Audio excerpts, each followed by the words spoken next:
Welcome back to the Deep Dive. Today, we're getting practical. We're looking at how you can seriously improve your online dating profile. Yeah, we've been digging into a guide focused mainly on men's profiles, actually. Exactly. And our goal here is to pull out some, really key takeaways for you. Stuff to help you stop getting ghosted, maybe, and actually land some dates. It really boils down to making that first impression strong and, importantly, clear. It's amazing how small tweaks can make such a difference, isn't it? It really is. Online dating, it's basically an attention game. People swipe so fast. Oh, incredibly fast. So every little piece of your profile, it's sending a signal, right? It's a bit about understanding that split-second psychology. That's a great way to put it. So let's kick things off with maybe the most common mistake, visually speaking. That first photo. Ah, yes. The lead photo. Seems like that's where things often go wrong straight away. What's the number one issue? Hands down, it's using a group shot as your very first picture. The group shot. Okay.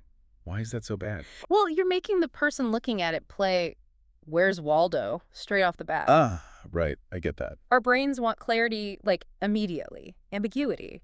That creates friction. And honestly, most people just won't bother trying to figure out which one is you. Even if it's a great photo showing you having fun.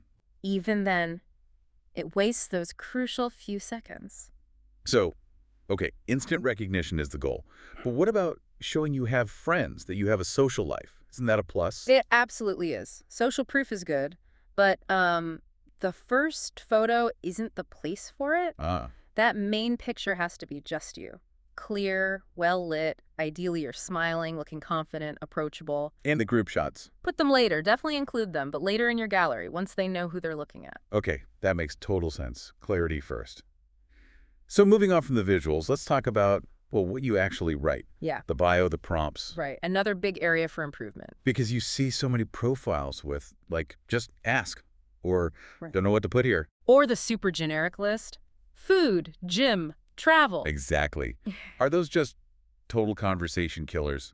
Are they lazy? Pretty much. They're huge missed opportunities. Think about it. Your bio is like a mini interview opener Okay. saying, just ask, basically slams the doors shut. It puts all the work, all the conversational burden on the other person. Right, they have nothing to go on. And those generic lists, they offer zero personality, nothing specific for someone to connect with or, ask a question about. So how do you fix that? How do you make that space actually work for you? Use the prompts. They're there for a reason.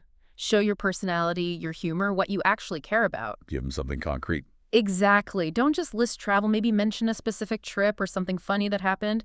Even better, ask an engaging question yourself. Oh, like what? Something fun, specific, like, what's your absolute go-to karaoke song? Or debate, pineapple on pizza, yes or no? Something easy to answer. Ah, I see. It invites them in. Gives them an easy way to start the chat. Precisely. It sparks a thought, makes it easy to respond. Love that. Okay, one last common mistake, and this one can be a bit more subtle. The X photo issue. Ah, the ghost of relationships past? Yes. It sounds obvious, like don't post photos with your ex, Yeah. but it's sneakier than that sometimes, right? Oh, definitely. It's often really subtle, like you think you've cropped them out, but there's still an arm around your shoulder. Or like a stray bit of hair in the corner. Exactly. Or even just a photo that looks very coupley, even if the other person is cropped, it kind of screams, I haven't updated my life. Or worse, emotional baggage. Yeah, sends a signal you might not be fully over it, or just haven't bothered getting recent pictures. Right. It subconsciously suggests you're not quite available, or maybe still focused on the past. So it's not just about obvious X's, but any hint at all. Pretty much.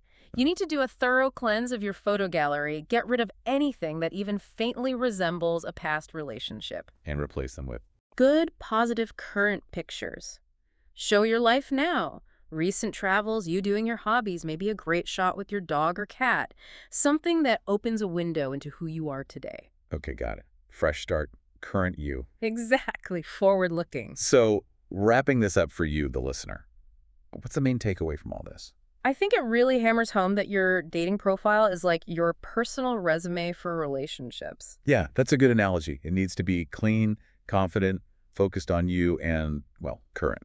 It just shows that putting in a little bit of real focused effort can genuinely make a huge difference in your results. Being intentional about it. Absolutely. You're Yeah. curating how you present yourself. So thinking about how important these small details are for dating profiles, it makes you wonder, doesn't it? What does this tell us about making a strong first impression, anywhere in life? Hmm. How could applying this sort of resume thinking that focus on clarity, confidence, showing your best current self help you outside of just swiping right?